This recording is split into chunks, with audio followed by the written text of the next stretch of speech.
ಕರ್ತಾರೆ ಅಂತ ಹೇಳಿದ್ರೆ ತಪ್ಪಾಗಲ್ಲ. ಆ್ಯಂಡ್ ಇಲ್ಲಿರೋ ಎಲ್ರಿಗೂ ಕೂಡ ನೀವು ಎಷ್ಟು ಎನರ್ಜಿ ತುಂಬಿದ್ದೀರಾ, ಪ್ರತಿದಿನ ಬೊಂಬಾಟ್ ಭೋಜನ ನೋಡಿ ನೋಡಿ ನೋಡಿ ನೋಡಿ ಎಲ್ರಿಗೂ ಕೂಡ ಕುಕಿಂಗ್ ಸ್ಕಿಲ್ಸ್ ಆಕಾಶಕ್ಕೆ ಏರಿದೆ.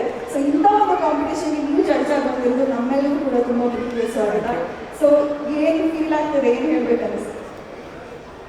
ಆ್ಯಕ್ಚುಲಿ ಮೊದಲನೇದಾಗಿ ಆರ್ಗನೈಸರ್ಸ್ಗೆ ನಾನು ಧನ್ಯವಾದಗಳನ್ನು ಹೇಳಬೇಕು. ಯಾಕೆಂದರೆ ಇಂಥ ಒಂದು ಈವೆಂಟನ್ನು ಆರ್ಗನೈಸ್ ಮಾಡಿದ್ದು ಭಾಳ ಮುಖ್ಯ.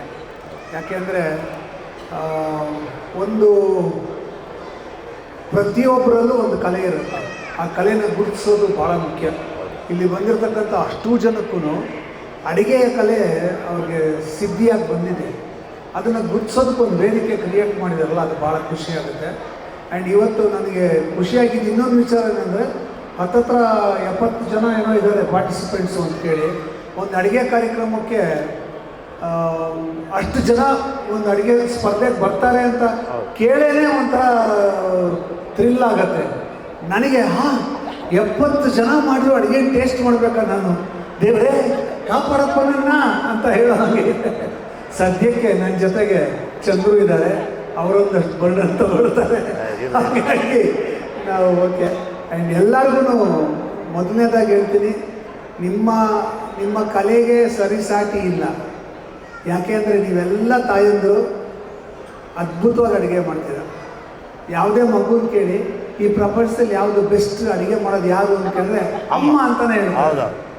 ನನ್ನನ್ನು ಕೇಳಿದ್ರು ನಮ್ಮಮ್ಮ ಅಂತಲೇ ಅಂತ ಹೇಳ್ತೀನಿ. ಅದು ತಾಯಿಗಿಂತ ರುಚಿ ಬೇರೆ ಇಲ್ಲ ಅಮ್ಮ ಮಾಡೋದಕ್ಕಿಂತ. ಸೊ ಎಲ್ಲ ತಾಯಂದ್ರಲ್ಲಿದ್ದೀರಾ, ನೀವೆಲ್ಲ ಅದ್ಭುತವಾಗಿ ಅಡುಗೆ ಮಾಡ್ತೀರಾ ಅನ್ನೋದು ಗ್ಯಾರಂಟಿ.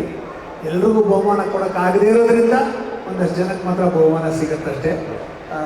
ನೀವೆಲ್ಲರೂ ಭಾಳ ಶ್ರಮ ವಹಿಸಿ ತಲೆ ಓಡಿಸಿ ಕ್ರಿಯೇಟಿವ್ ಆಗಿ ಅಡುಗೆಗಳನ್ನು ಮಾಡಿದ್ದೀರ ಅನ್ನೋದು ನನಗೆ ಗೊತ್ತು. So I am also excited ಇದನ್ನು ಜಡ್ಜ್ ಮಾಡೋಕ್ಕೆ. ಸೊ ನೀವು ಜಡ್ಜ್ ಮಾಡೋಕ್ಕಿಂತ ಮುಂಚೆ ನಿಮ್ಮ ಫೇವ್ರೆಟ್ ಪಂಚ್ ಲೈನನ್ನು ಜನಗಳು ಕೇಳಬೇಕು ಅಂತ ತುಂಬ ಇಷ್ಟಪಡ್ತಾ ಇದ್ದಾರೆ. ಬಟ್ ಅದಕ್ಕೆ ನಾನೇನು ತಿನ್ನಬೇಕು, ಹೊಟ್ಟೆ ಒಳಗಡೆ ಕುದುರೆ ಹೊರಗಡೆ ಎಲ್ಲಿಂದ ಬರುತ್ತೆ. ಸೂಪರ್. ಇವಾಗ ಅವ್ರಿಗೆ ಇನ್ನೂ ಎನರ್ಜಿ ಬಂತು ನೋಡಿ ಸರ್, ನಮ್ಮ ಅಡುಗೆ ಸಕ್ಕದಾಗೇ ಇರುತ್ತೆ ಅಂತ. ಏನು ಸರ್, ಬೆಳ್ಳುಳ್ಳಿ kebab sir? One more sir. One more. So ಹೇಗೆ ಫೀಲ್ ಆಗ್ತಿದೆ ಸರ್ ನಿಮಗೆ? ತುಂಬ ಖುಷಿ ಆಗುತ್ತೆ ಇಂಥ ವೇದಿಕೆಗೆ ಬಂದಿರೋದು. ಅದು ಚಂದ್ರು ಸರ್ ಜೊತೆ ಪಕ್ಕದಲ್ಲಿ ನಿಂತ್ಕೊಂಡು ನಮಗೆಲ್ಲ ಗುರುಗಳಿದ್ದಂಗೆ ನಾವು ಆ ಪದಗಳನ್ನೆಲ್ಲ ನೋಡಿ ನಾವು ಕಲ್ತು ಒನ್ ಮೋರ್ ಅಂದು ಚಟಾಪಟ ಅಂದು ಪ್ರಪಂಚ ನೋಡಿದೆ. ನಿಮ್ಮನ್ನೆಲ್ಲ ನೋಡಿ ನಮ್ಗೆ ಭಾಳ ಖುಷಿ ಆಯಿತು. ತಾಯಿಯಂದಿರು ಅಡುಗೆ ಮಾಡೋ ರುಚಿ ಇದೆಯಲ್ಲ, ಆ ಪ್ರೀತಿ ಮುಂದೆ ಯಾವುದೂ ಇಲ್ಲ. ಇವತ್ತು ನಮಗೆ ಆ ಸಂದರ್ಭ ತಾಯಿ ಮಾಡಿರೋ ರುಚಿನ ನೋಡೋಣ, ಇಲ್ಲಿ ಬಂದು ನಿಮಗೆಲ್ಲ ಒಂದು ಪ್ರೈಸ್ ಕೊಡಬೇಕು ಅಂತ ಕರೆದಾಗ ನಾವು ನಿಜವಲ್ಲೂ ನಮಗೆ ನಾಚಿಕೆ ಆಯಿತು. ಏನಾಗೆ ಅಂದರೆ ಎಷ್ಟು ಜನ ಹೆಣ್ಮಕ್ಳು 70ರಿಂದ 80 ಜನ ಮಾಡಿದ್ದೀರಾ, ಆ ತೃಪ್ತಿ ಇದೆಯಲ್ಲ ಅದ್ರ ಮುಂದೆ ಯಾವುದೂ ಇಲ್ಲ. ನಾವು ಬೆಳ್ಳುಳ್ಳಿ ಕಬಾಬ್ ಕಲಿಸಿದ್ದೀವಿ, ಇನ್ನೊಂದು ಅಡುಗೆ ತೋರಿಸಿರ್ಬೋದು.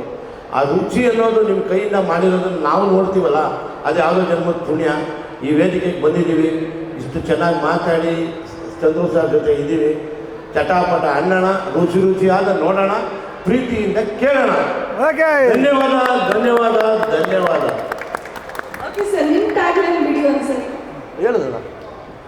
ಒನ್ ಮೋರ್ ಅನ್ಬೇಕು, ಅಡುಗೆ ರುಚಿ ನೋಡಬೇಕು, ಚಟಾಪಟ ಅಂತ ತಿನ್ಬೇಕು. ಏನಂತೀರಾ? Yes, thank you sir. Sir, ಇವಾಗ ಡಬಲ್ ಚಂದ್ರು ಅವರಿದ್ದಾರೆ, ಡಬಲ್ ಧಮಾಕ ಆ್ಯಂಡ್ ಡಬಲ್ ಜಡ್ಜ್ ನಿಮ್ಮ ಅಡುಗೆಯನ್ನು ಟೇಸ್ಟ್ ಮಾಡ್ತಾರೆ. ಸೊ ಪ್ಲೀಸ್ ಇಲ್ಲಿಂದ ಸ್ಟಾರ್ಟ್ ಮಾಡೋಣ.